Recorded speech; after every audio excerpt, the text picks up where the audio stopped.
আজকে বাড়িতে রান্না করা হয়েছিল একটা আনকমন মাছের তরকারি। মনে হয় মাছটি বাটা মাছ ছিল। মা আজকে বাড়িতে বাটা মাছের বুনা তৈরি করেছে। আমি গরম ভাতের সাথে 2 পিস মাছ নিয়ে নিলাম, আর সাথে নিয়ে নিলাম অনেকটা পরিমাণে পেঁয়াজ আর ঝোল। ব্যাস, এবার খাওয়া শুরু করে দিব। যদিও এই ধরনের মাছ আমার কাছে খুব একটা বেশি ভালো লাগে না, বলতে গেলে আমি এগুলো পছন্দই করি না, কারণ এই ধরনের ছোট মাছগুলোর মধ্যে অনেক কাটা থাকে। মা এই ধরনের মাছগুলোকে কড়া করে ভেজে তারপরে বুনা করে, কিন্তু আজকে দেখলাম এই মাছগুলোর মধ্যে তেমন একটা কাটা নেই। সব মিলিয়ে কিন্তু আজকে আমার কাছে এই মাছটা খেতে খুব ভালোই লাগলো। আর এমনিতে মায়ের হাতে মাছের বুনা খেতে অনেক ভালো হয়। এই মাছটার উপরের মাংস খোলার পর দেখলাম ভিতরে একটা লম্বা কাটা আর হালকা ছোট ছোট কাটাও ছিল।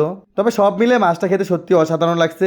আমাদের এইদিকে এটাকে বাট্টা মাছ হিসেবে চিনি। তোমরা এই মাছটার কি নামে চিনো অবশ্যই কমেন্টে জানাবে। দেখো, অনেকটা সময় লেগে গেছে আমাকে কাটা বেছে খেতে। আরো অনেকগুলো তরকারি তোমাদের সামনে শেয়ার করব, তোমরা কোথাও যেও না। তারপর ছিল মিষ্টি কুমড়া ডোকার তরকারি। ছোট ছোট চিংড়ি মাছ দিয়ে মা এই তরকারিটা রান্না করেছে। প্রথমে আমি বেশ অনেকটা পরিমাণে তরকারি নিয়ে নিলাম। এই ধরনের ছোট ছোট দেশি চিংড়ি দিয়ে কিন্তু যে কোনো তরকারি রান্না করলে অনেক ভালো লাগে খেতে। আর এই তরকারিটা আমার মা এমন ভাবে রান্না করে, দেখতে কিন্তু সবজিটা একদম সবুজ থাকে। আর এই কুমড়া ডোকাগুলো কিন্তু আমাদের নিজেদের গাছের। তো এইবার কুমড়া ডোকা দিয়ে আমি ভাত মেখে খেয়ে নিচ্ছি। আমার কাছে তো খেতে অনেক বেশি মজা লাগছিল। তাছাড়া ইফতারের পরে এরকম লতা পাতা খেতে কিন্তু একটু বেশি মজা। এরপর ছিল মাংসের ঝোল। কোনো মাংসের টুকরাই ছিল না, তবে আগের দিনে রান্না করা এই ধরনের মাংসের ঝোল দিয়ে খেতে কিন্তু অনেক মজা হয়। আমি একটু জল দিয়ে গরম ভাতের সাথে মাখিয়ে নিলাম। ইফতারে আজকে কোনো ভাজা পোড়া খাইনি, তাই আজকে ভাতে একটু বেশি পরিমাণে খাবো বলে ভাবছি। তাছাড়া গতকালকে সেহরিতে আমার খাবারটা তেমন ভালো হয়নি, তাই এখন পেট ভরে খেয়ে নিব।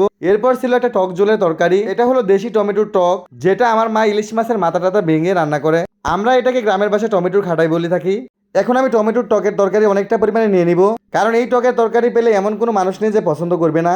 ভাতটা একটু বেশি খাওয়া যায় এরকম তরকারি হলে, কারণ এটা খুবই রুচিশীল একটা খাবার। যখন কোনো ধরনের খাবার খেতে ইচ্ছা করে না, তখন এই ধরনের তরকারি হলে অনেক খাওয়া যায়। দেখো, আমি অল্প ভাতের মধ্যে অনেকটুকু তরকারি নিয়ে খাওয়া শুরু করে দিলাম। আর ইলিশ মাছের মাথার অংশ থেকে কাটা খুলে মাছ বেছে নিচ্ছি। আমার কাছে এই তরকারিটা খেতে অনেক বেশি মজা লাগছে। একটু একটু টক লাগছে দেখে খুব ভালো লাগলো। আর দেশি টমেটোর ফ্লেভারই তো একটু অন্যরকম। তোমাদের কাছে কেমন লেগেছে কমেন্টে জানিও। সবাই ভালো থেকো, আল্লাহ হাফেজ।